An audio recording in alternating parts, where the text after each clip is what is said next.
Shalom, pagi bersama Tuhan Kepala. Kita pejamkan mata sejenak. Bapa yang bersama dan kerajaan surga, yang boleh kami kenal di dalam nama Tuhan Yesus Kristus. Terima kasih Bapa, Kau pelihara kami, keluarga kami, dan kami boleh bangun dan tubuh yang sehat. Sebelum kami aktivitas lain, kami utamakan Engkau. Duduk, jadikan kami Maria Rohani. Kami adakan mesbah keluarga, mesbah pribadi, dan kami bolehkan pujian penyembahan, naikkan doa syafaat, dan kami rindu untuk mendengarkan renungan firman-Mu. Pakai hamba-Mu sebagai alat-Mu. Urapi Roh Kudus hamba-Mu, urapi kami juga. Haleluya. Amin. Shalom.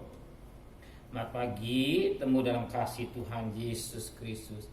Hari kita akan membaca Yeremia pasal 49. Yeremia pasal 49 ayat 7 sampai ayat 22 mengenai Edom.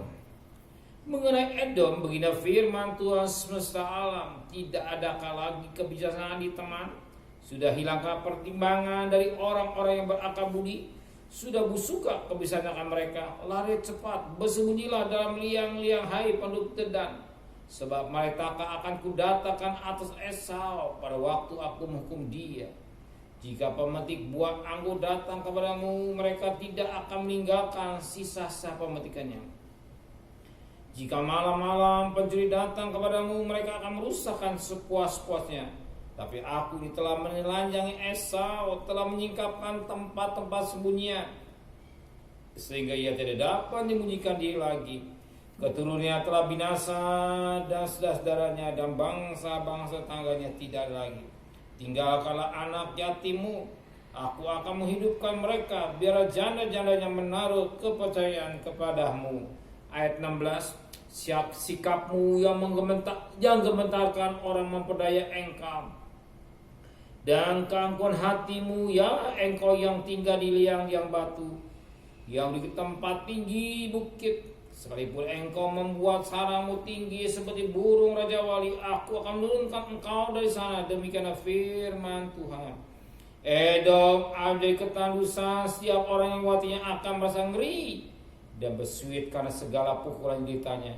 Seperti pada waktu tunggang balingkan Sodom dan Gomor dan kota-kota tangganya. Firman Tuhan, maka seorang pun tidak akan diam lagi di sana, dan seorang manusia pun tidak akan tinggal lagi di dalamnya. Ayat 21, bumi akan goncang karena bunyi jatuhnya mereka. Teriakan mereka akan terdengar bunyi laut Teberel. Sesungguhnya ia naik terbang seperti burung Raja Wali, melayang dan mengembangkan sayapnya ke atas Bosra. Hati para pahlawan Edom pada waktu itu akan seperti hati perempuan yang sakit beranak. Edom ini dari keturunan daripada Esau, dari anak Yakub. Nah, suatu nubuatan yang disampaikan oleh Yeremia kepada Edom, ya, kepada Edom. Bagaimana keadaan Edom saat itu? Ya, bagaimana nubuatan yang dikerjakan Yeremia kepada Edom? Dan dikatakan bagaimana Edom mengalami apa katakan kejatuhan. Ya. Edom mengalami kejatuhan. Salah Tin. Benar Tin, salah Tin. Benar. Ya sambung aja. Iya, ulang lagi, cepat salah.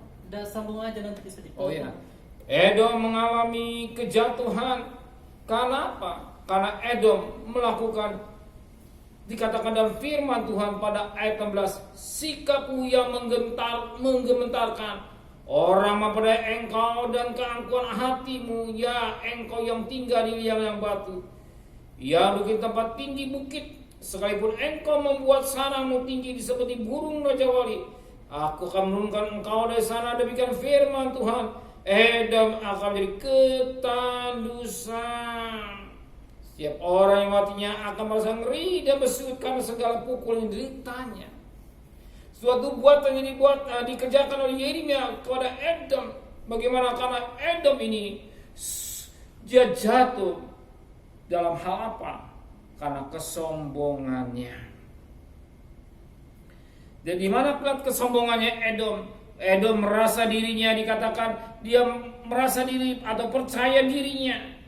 Mereka merasa bentengnya begitu kuat, pertahanannya kuat, kekayaannya juga dikatakan kekayaannya luar biasa. Sebab dikatakan sikapmu yang menggetarkan orang mereka engkau, dan keangkuhan hatimu ya engkau yang tinggal di liang batu, jadi di tempat tinggi. Sekalipun engkau membuat sarangmu tinggi di atas burung raja, wahai aku akan menurut. Nah, menunjukkan bagaimana kesombongan Edom. Ini kan satu kejatuhan tanpa disadari, dan nubuatan disampaikan Yeremia kepada tentang Edom ini, karena Edom merasa dalam memiliki apa dikatakan kesombongan, ya, kesombongan. Kenapa dia bersombong? Dia percaya dirinya, sebab dia memiliki benteng pertahanan yang kuat, kekayaan materi. Dan kita lihat pada saat ini, pada masa-masa akhir zaman ini, banyak manusia timbullah apa dikatakan sombong. Kapan? Ketika dia memiliki harta yang banyak, dikatakan kekayaan, ya, dia pikir kekayaan dia bisa menjaga hidupnya dengan baik, dia bisa terlindungi dari katakanlah maut yang sering terjadi saat ini, COVID-19 ini. Dia pikir kekayaannya bisa nutupi. Kalau saudara di YouTube berapa banyak orang kaya dengan kekayaan yang luar biasa, tapi dia harus mengalami hidup yang tragis. Dan firman Tuhan sudah dibuatkan dalam Wahyu pasal 18, Wahyu pasal 18 ayat 11 dan sampai ayat dan selanjutnya.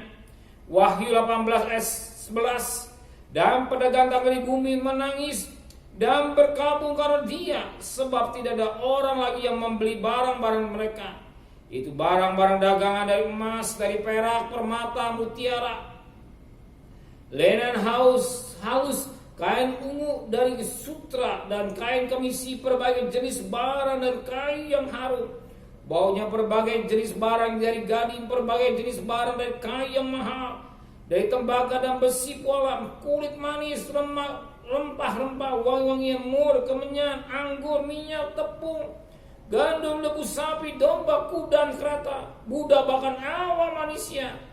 Dan mereka akan berkata, sudah lenyap buah-buahan yang ingin hatinya, dan mereka yang mewah dan indah telah hilang daripadanya, dan tidak akan terbongkar lagi.